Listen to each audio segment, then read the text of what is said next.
बीडमध्ये प्रकरणं सुरू आहेत, त्यामध्ये जमीन हडपण्याचा जो आहे तो पुन्हा एकदा एक आरोप समोर आलेला आहे। सारंगी महाजन आपल्यासोबत आहेत, ते आता काही वेळामध्ये मुख्यमंत्र्यांची भेट घेणार आहेत आणि न्याय द्या अशा प्रकारची मागणी करणार आहेत।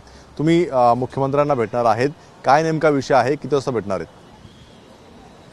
आज माझी सह्याद्रीवर मुख्यमंत्र्यांसोबत भेट आहे। त्यांनी आजची वेळ दिलेली आहे मला आणि सकाळी मी अजितदादांना पण भेटले। मी माझी जमीन जी आहे जिरेवाडी 242 गट नंबरमध्ये, ती जमीन धनंजयचे जे माणसं आहेत आणि त्याच्या हाताखालचे सगळे लोक आहेत, त्यांनी सगळ्यांनी मिळून ती हडप केली आहे। त्याच्यात गोविंद मुंडे हा त्याच्या घरचाच नोकर असल्यामुळं त्यांनी पुढाकार घेऊन माझ्याशी संपर्क करून माझी पूर्ण जमीन हडप केली।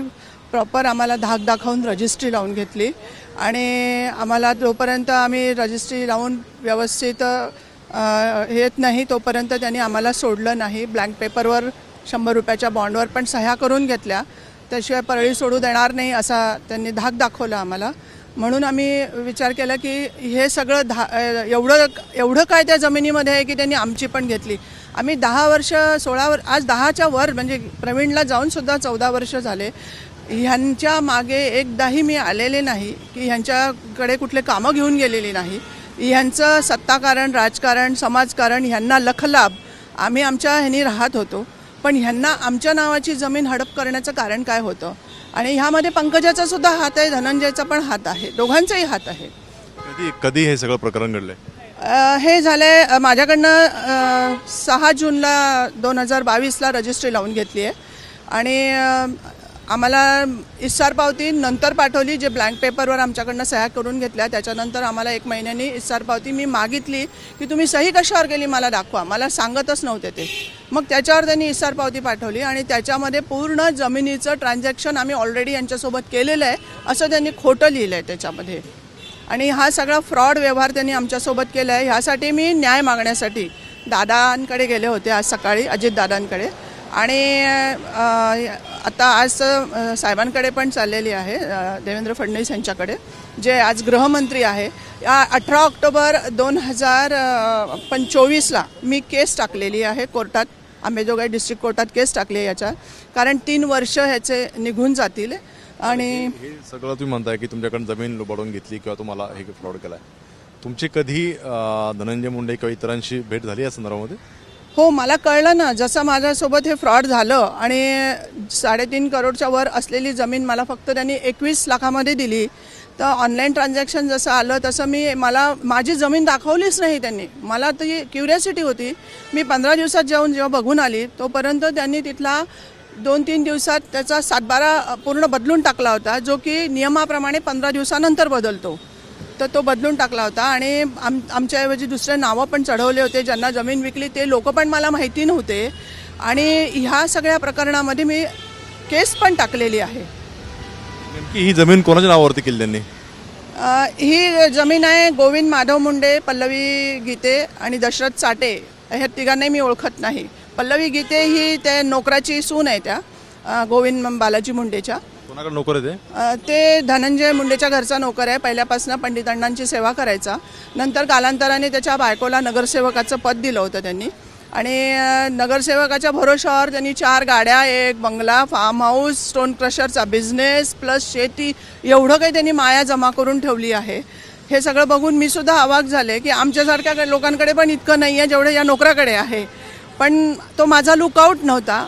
हे सगळं बघितल्यावर मी 1.5 वर्ष धनंजयला फॉलोअप केला पूर्ण, की अगदी त्याला म्हणजे राजा, बेटा, बापू असं गोड बोलून की बाबा तूच कर, तू माझा नातेवाईक आहे आणि आम्हीला एवढी तू मदत करू शकतोस ना।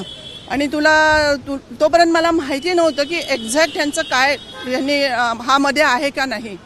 पण जसं मी ह्याच्याकडे गेली, हा टाळाटाळ करायला लागला की मामी तू माझ्याकडे यायला पाहिजे होतं, तू परस्पर विकून टाकली जमीन। त्याच्यानंतर त्यांनी हे पण म्हणलं की मामी तुझा फॉलोअप मला कमी पडला।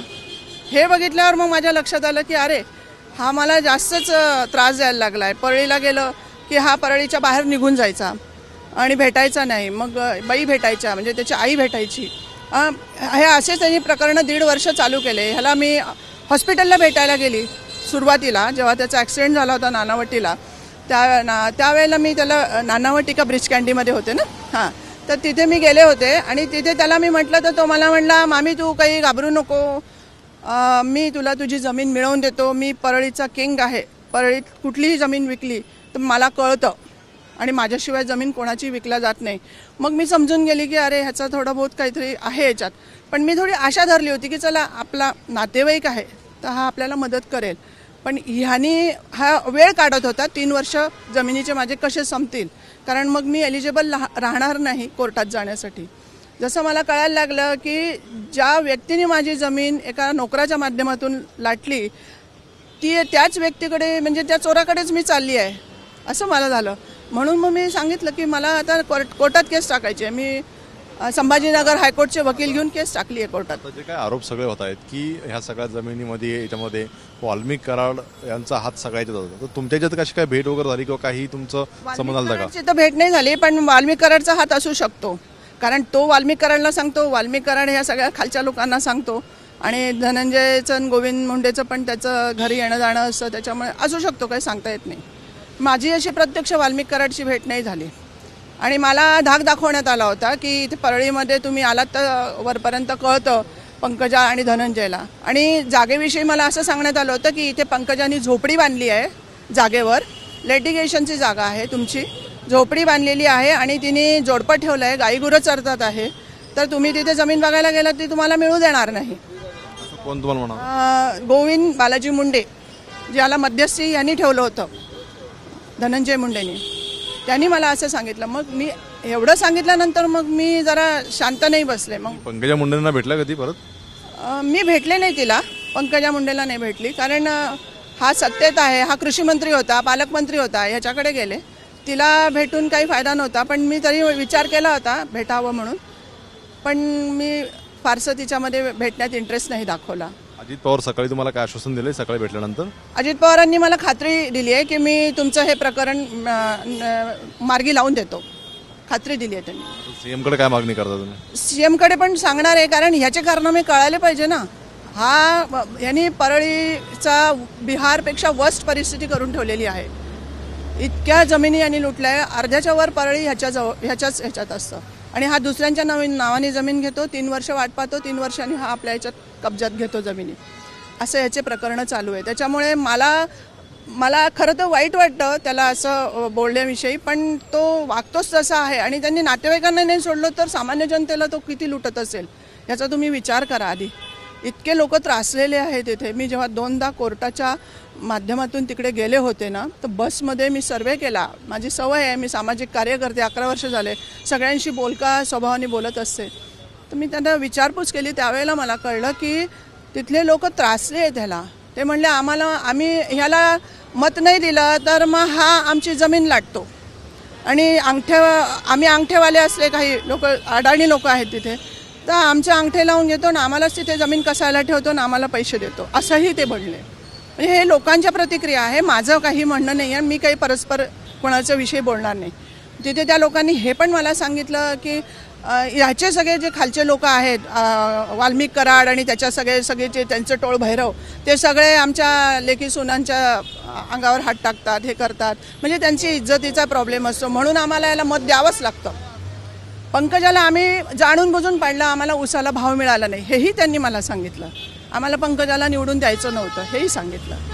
आता बीडचं प्रकरण एवढं गाजत असताना पुन्हा एकदा आता जे आहे ते जमीन लाटल्याचा आरोप जो आहे तो सारंगी महाजनांनी केलेला आहे आणि जमीन लाटण्यामध्ये धनंजय मुंडे आणि पंकजा मुंडे यांचा थेट असल्याचाही आरोप त्यांनी केला आहे. त्यामुळे मुख्यमंत्र्यांना भेटल्यानंतर आता मुख्यमंत्री काय भूमिका घेतात हे पाहणं सुद्धा महत्त्वाचं राहील. कॅमेरामन दीपेश महाजन, स्वराज सुणे, एबीपी माझा, मुंबई. एबीपी माझा, उघडा डोळे बघा नीट.